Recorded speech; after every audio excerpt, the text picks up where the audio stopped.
How's it going, and welcome to No Fun Alloved's guide series on Icewind Dale, Rime of the Frostmaiden. In today's video, we will be taking a look at the epilogue and generally wrapping up this glorious campaign. Of course, there's going to be a ton of spoilers, so players don't watch this, but DMs that want added insight on how we might go ahead and approach this, go ahead and stick around because there's a bit to cover here.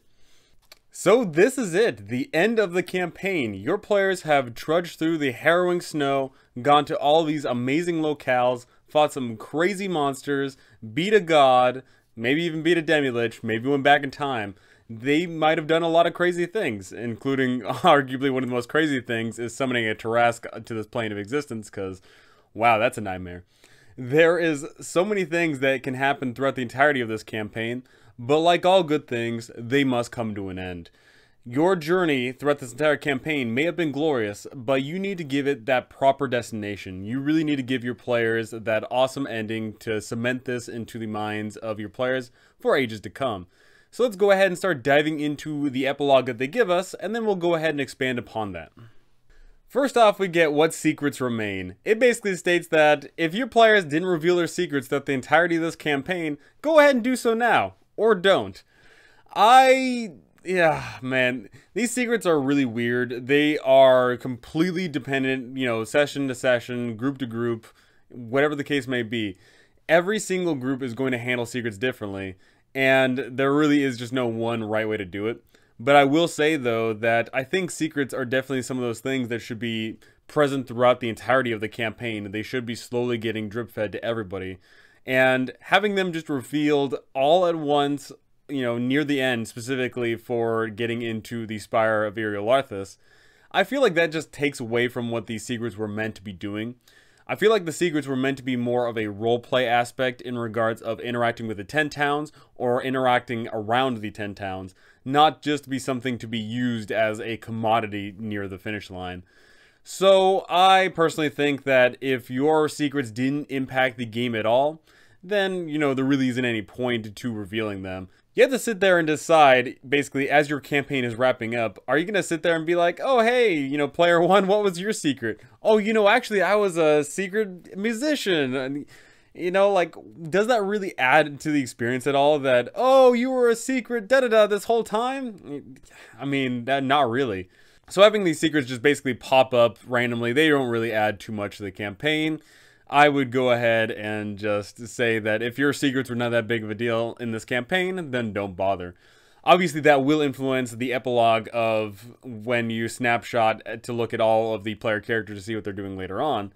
Those secrets still can be influencing that final scene there. But, of course, it doesn't need to affect the overarching campaign, really. Riding the Game of Thrones wagon here, we have Summer is coming. And basically, it just goes into detail about ending O'Reilly, whether that be killing her rock, activating the Yithrin Mythalar, or doing anything here is going to help out the 10 towns, because the 10 towns were going to die if O'Reilly kept on doing what she was doing. Eventually, it was going to get too cold, everyone was going to die, and as we'll be getting into in Winter Everlasting, there was going to be some severe consequences. But hopefully your players were able to deal with O'Reilly one way or another and end the Everlasting Winter. We also get some good information here that your players may not have dealt with the Chartland Dragon. The 10 towns might have been destroyed by the dragon and the Duergar, and your players come back and, have to try and pick up the pieces. If your players actually dealt with the dragon, then, the Duergar are probably not going to be able to do too much. And specifically if your players were able to kill the Zardarok in particular. And especially if your players were able to kill Zardarok, then the other Duergar aren't going to bother with trying to attack the 10 towns because there really is no purpose. So, yeah, there's basically not much more to say here other than, Summer comes back, the people of 10 towns are finally free to live again. The 10 Trail is going to start bustling with trade again, and people are going to finally, survive. And that is a really epic conclusion, especially if you're going with the idea that there is a perpetual blizzard that blankets Icewind Dale, and people can't come in and out of Icewind Dale anymore. That is a really great entrance to have of people finally making their way through the 10 Trails, through the Spine of the World, and finally giving the people of 10 towns some reprieve. Now, of course, players that stick around the 10 towns and help rebuild this place, or just go ahead and just, set up shop here because hopefully the 10 towns weren't destroyed, If your players stick around here, then the people are going to want them to be their leaders, because they obviously recognize that they're awesome people and they were able to save this location and able to deal with all these various plots. So of course the people are going to want them to stick around, and that can be a cool exit as well. Your players go ahead and retire from their adventuring careers to go ahead and settle down in the 10 towns and set up shop as town speakers. That's always fun. We do get a cute little side note here that Speaker Nerth Maxodonar, the Zentarum agent, he is going to not want the players to become speakers because he knows that they'll be a threat. But honestly, the Zentarum at this point aren't going to be able to do anything. They're presumably too weak, and your players are far too strong and far too influential.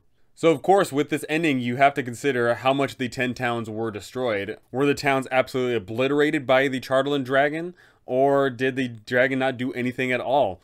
Maybe you had it in your campaign that the Everlasting Cold was straight up killing the population little by little, and thus there is a sizable portion of the population just gone. And of course, I hear a lot of people talking about different ways that they're running this campaign in regards of having there be some sort of alien entities present about, whether that be actual aliens, aberrations, devils, fiends, whatever the case may be. There is a lot of things to consider when you're wrapping up the ending of the 10 towns. And speaking of devils here, we get Winter Everlasting. This is the scenario where your players presumably either TPK or get sent back in time and can't influence the rest of the campaign. You get a snapshot of what Icewind Dale is going to become. O'Reilly is going to, in the span of 2 years, make this place completely inhospitable. In fact, this place is going to get so cold, it is going to resemble one of the layers of hell, Stygia. And it's at that point where a portal to hell is going to open up and going to release a whole bunch of ice devils. These ice devils, under the control of Levistus, are going to go ahead and just try and clear and conquer the land. But if your players didn't deal with Zardarok Sunblight, then there's still going to be some Asmodeus presence floating around here. If Zardarok is still alive, then eventually the Duergar are going to finally conquer this land for their own, and they will have this small pocket of Faerun under their command. This has pretty long-lasting implications. If you're running a group where you continuously play in the same universe and you just go from campaign to campaign, module to module, this is kind of a big deal. If all of a sudden in the frozen north there is literally a portal to hell that is being controlled by one of the devils, whether that be Levistus or Asmodeus himself, you know, it's kind of a big deal. There's literally just a vassal kingdom right there in the north, and presumably at some point the devils could go ahead and start marching down south. That's always some great information that can be used later on.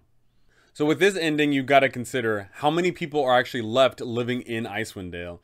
It does state that not too many people will be able to live around here, but you know, you could have it where eventually the devils start grabbing people and putting them here to work as, you know, workers or slaves or whatever the case may be. And as previously mentioned, this could add to, of course, future campaign ideas that you have going on here. I doubt 5th edition is going to release another Icewind Dale module. I doubt we're going to get another adventure that takes us up to the Frozen North again. But, of course, if you are running other modules and they take place around here, that can always have a fun little influence later on.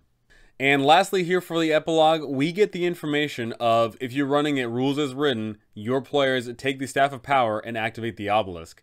What happens is your players get sent to -343 DR, Year of the Chilled Marrow, 6 months prior to the catastrophe that causes Yithrin's fall. So this is a big deal because this is before the Netherese Empire fell. This is before any player could possibly be alive unless you had someone that was under the sequester spell, I guess. Your players are going to be in a land that's completely unfamiliar to them. You also get some really nice little text blurb here that can go ahead and show off what happens when you activate the obelisk. The obelisk blows up, and in its place, a man is standing there. This man is a Quaddle that is shape-changed into an Aarakocra and doesn't remember why he's bound to the obelisk or by whom. So if you're running this ending where your players go back in time and there is no going back to their present lives, you know, that's perfectly fine. Your players are going to just be now on top of a floating city and presumably interacting with a whole bunch of Netherese wizards, which can be pretty entertaining.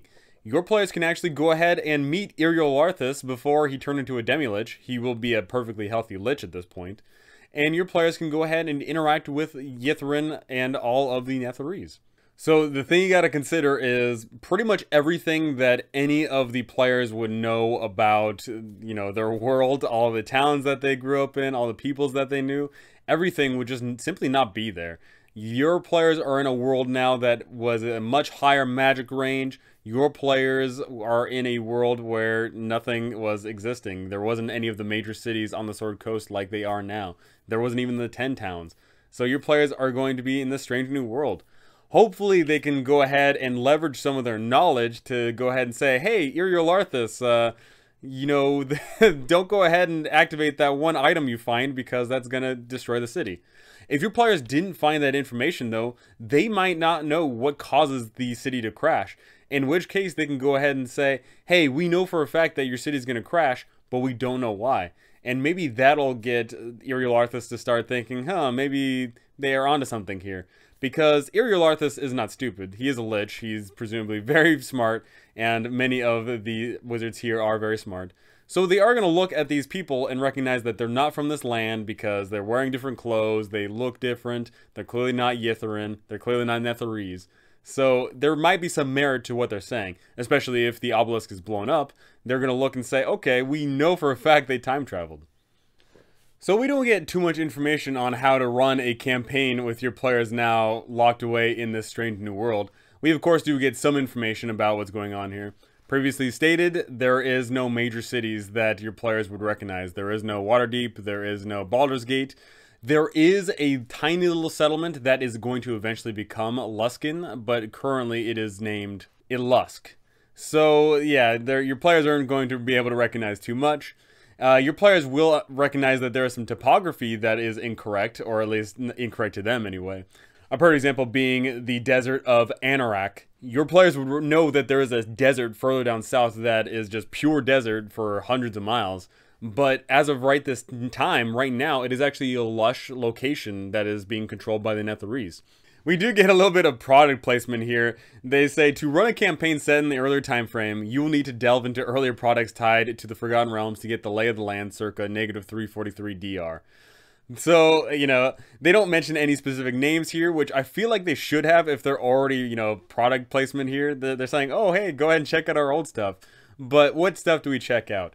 I will go ahead and have a list of things to check out, specifically names of either mods or just bits and pieces of information in the description down below, to go ahead and give you a history of the Netherese, of the empire that once was, and possible hooks of adventure. So your players pretty much have two options here if you're running it as written. Either one, they can go ahead and try and stop all of the destruction of Netheril, and of course specifically Ythryn, or they can just go ahead and try and live their lives as normal. But the thing is if your players are history buffs, then they're going to know that there's going to be something terrible that happens specifically in 4 years. In 4 years, the weave is going to tear asunder, magic is going to get all jacked up, and everyone's lives are going to become miserable. So I know there is just a campaign waiting to happen where your players go ahead and try and change time itself. Where your players go ahead and try and stop all of the Netherese destruction of the world, specifically, of course, being the fact that a certain Netherese wizard is trying to basically subvert God, and the God is going to have to kill herself to prevent all that. But that is, of course, a whole nother topic for another video. Now, once your players have dealt with the end game, whether you had them fight all of the crazy stuff in Ythryn, or they had to go and fight O'Real over at her own abode, or if there was some clash anywhere in Icewind Dale, whatever the case may be, whatever the route you took, your players by the end of this campaign are going to at least hopefully be 10th or 11th level. At which point, you know, it's pretty much over. Your players are extremely high level adventurers, and they would be definitely famous. Like, at the bare minimum, everyone in Icewind Dale would know who these people are because of their incredible, awesome stories that they have forged throughout this entirety of the campaign. And you have to consider what is next for these characters. They are completely badasses. They are awesome. So are you going to have them going around and wrapping up any more quests?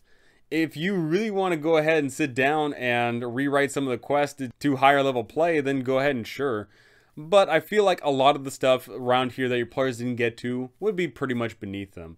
Your players didn't need to do every single side quest in the 10 towns. Your players didn't need to go to every side location here in Chapter 2, in Icewind Dale specifically. So, you know, you can just go ahead and leave that for another day. The beauty of this campaign in particular is the fact that it is very sandboxy in the beginning, and that is great for DMs like us because we can run this thing multiple times and have completely different experiences. Something I talked about in a very early video was the fact that it would be very easy to go ahead and just split this campaign in two. You could go ahead and have it where your players explore one side of Icewind Dale, and then in another campaign, or even with another group of people, whatever the case may be, they can go ahead and explore the other side of the 10 towns. Another idea is the fact that we have this book which is basically split into 3 parts. The first being the sandbox with a whole bunch of side quests, the second being the Durgar subplot, and the third being the O'Reilly subplot. You can go ahead and hack that up as well. You could just go ahead and say that the Durgar fighting the Icewind Dale portion of the campaign is its own campaign. It would not require any effort to make that a reality. And the same thing goes with going ahead and just running the O'Reilly subplot. You can go ahead and just cut out the Durgar entirely and it doesn't affect the story. You know, I had an absolute blast with this campaign, and I suspect a lot of DMs and players are going to have a blast with this campaign. It sadly, I will admit, does require a lot of DM elbow grease. It does require a lot of work to get this thing moving. But once you fit those pieces together, once you craft your own hooks and plots to this campaign, it is marvelous. I pay attention to, of course, a lot of the stuff on the Reddit and on the Discords and whatever else. I am reading a lot of ways you guys are handling this adventure. I'm seeing awesome ideas that, of course, there's aliens involved. I'm seeing ideas that you can go ahead and change the chapters around. One idea that really sticks out to me is the idea that you go ahead and just skip Grimskull Chapter 5. There's so many ways to go ahead and hack and slash this adventure up and forge it your own. But that's the beauty of this campaign. Once again, this campaign is going to be your campaign. Obviously, there is some modules where you can run it purely as written and it works. I feel like this campaign probably wouldn't. If you try to run this thing completely rules as written, you do have a lot of empty space there. So that's a very awesome feel that we as DMs get to make this adventure our own. And once your players run through this, they are going to enjoy not this module, but they're specifically going to enjoy your rendition of it. That is why we DM these modules. We don't pick up these modules just because it's easy and we can go ahead and read these things. We go ahead and pick up these modules because we like putting our own spin on these tales. And of course, your players might have similar experiences with many other people throughout the entirety of the campaign, but I promise you the epilogue is going to be probably one of the biggest changes between all the other groups. Specifically, depending on how your players deal with O'Reilly, how they deal with the Durgar, how you handle the time travel, how you handle all these final things here. That is going to form into you and your players' minds forever, hopefully, and you guys can always reminisce on this epic adventure that you had. Now, I'm not going to be getting into every single high and low of this campaign. I will be saving that for a video, presumably, on the highs and lows of this campaign. But I will go ahead and say that I certainly had a blast with this. Like I mentioned before, Chapter 7 is my most favorite chapter because it is very fleshed out and there's a lot of things going on there. Sadly, of course, the maps leave much to be desired because, of course, there is no maps. And I think there is a problem with the structure of this campaign because it is split between basically 3 different plots of side quest, Durgar, O'Reilly, and there's not really much interconnecting them other than they just take place in the same area. But once again, all it requires is just a little bit of elbow grease, get in there, find those connecting hooks, and just like that, you've got an amazing campaign. I guess to go ahead and wrap up the epilogue here, I'll go ahead and tell you guys my experience through this epilogue. As I mentioned, my players activated the obelisk and they sent the city back into time, but not just the city, the world back in time. So we found the party on top of the city, which is now floating above a now barren Icewind Dale. And there's a whole bunch of people that are just crying out because presumably millions, if not billions of people are being affected by this time traveling event. And they go ahead and get into an awesome epic fight with O'Reilly. And O'Reilly is coming right for them, and my players say, you know what, screw it, we gotta summon that Tarrasque. Because unfortunately for them, they had to sell the Scroll of the Comet to Shemeshka, because they didn't want Shemeshka to have a Tarrasque on call, because they felt like that was far more dangerous to the rest of the world than having a comet. So my players summoned this Tarrasque onto the city, and specifically on top of O'Reilly and her forces. And all this is going on, all the other factions are fighting within the city as well. And it just becomes a mess. The city starts tilting because the Tarrasque is so large, and the impact it creates starts to move the city all about. And the city is now canted down at like a 45-degree angle, but thankfully the artificial gravity is still up and keeping them alive. O'Reil's forces were busy dealing with the Tarrasque, but O'Reil herself raced to the Yithrin Mythalar to deal with the party. And it's there where we had an epic showdown. O'Reil was casting her spells left and right. She was attacking the party left and right, doing a bejesus ton of damage, but my party was still sticking with it, and they were casting every spell in the book that they had.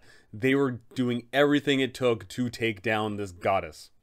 After a whole bunch of close calls and near deaths, my players were finally able to put O'Reil down, dropping her past her third form and caused her to retreat from this mortal plane.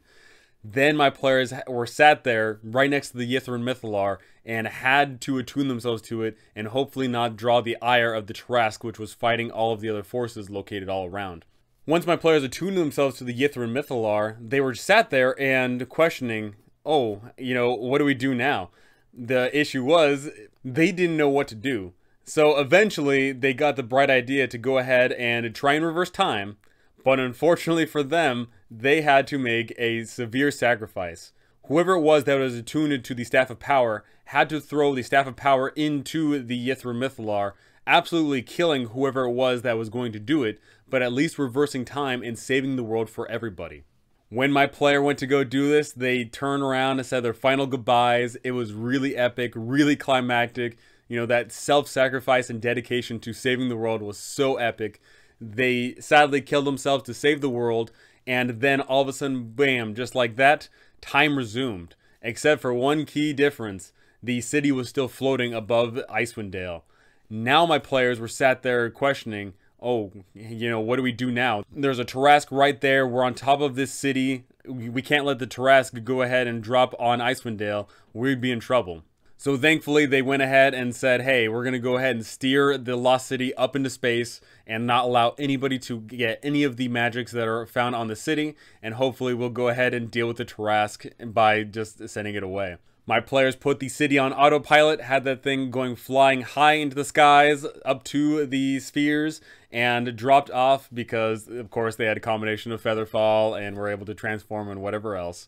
They dropped all the way back down to Icewind Dale and saw the Netherese city fly up to the skies above, never to be seen again. And that was just such a great ending, saying their final goodbyes to that awesome PC and, of course, everyone else that had to be dealing with all of that goddess stuff, and making their way to Icewind Dale to finally catch a breather after all of the crazy shenanigans that happened in the lost city of Yithrin. And then they finally got to sit down and contemplate. They got to save not only a portion of Icewind Dale, but they got to save the world. Admittedly, they were the ones that sort of caused a whole bunch of the destruction in the world, but, they still saved the world nonetheless.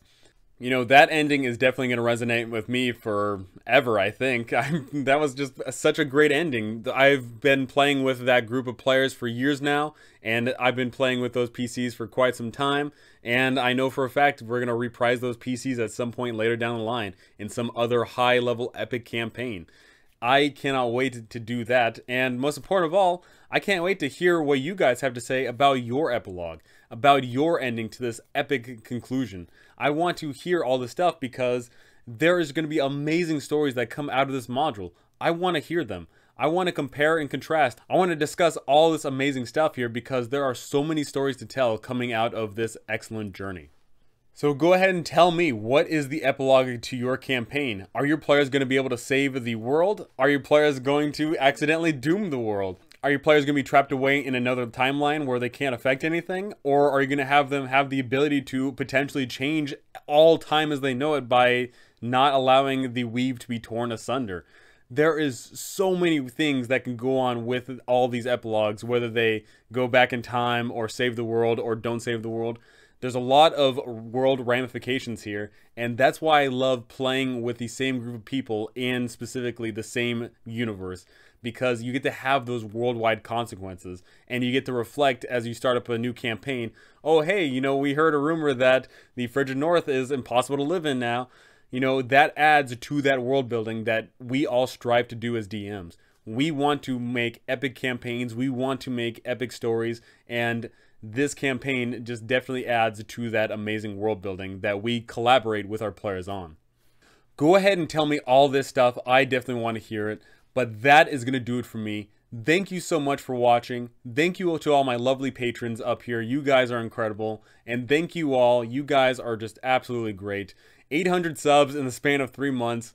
You know, that's just awesome. You guys are too much, honestly. That is going to do it for me. Thank you so much for watching, and I cannot wait to see you all in the next one.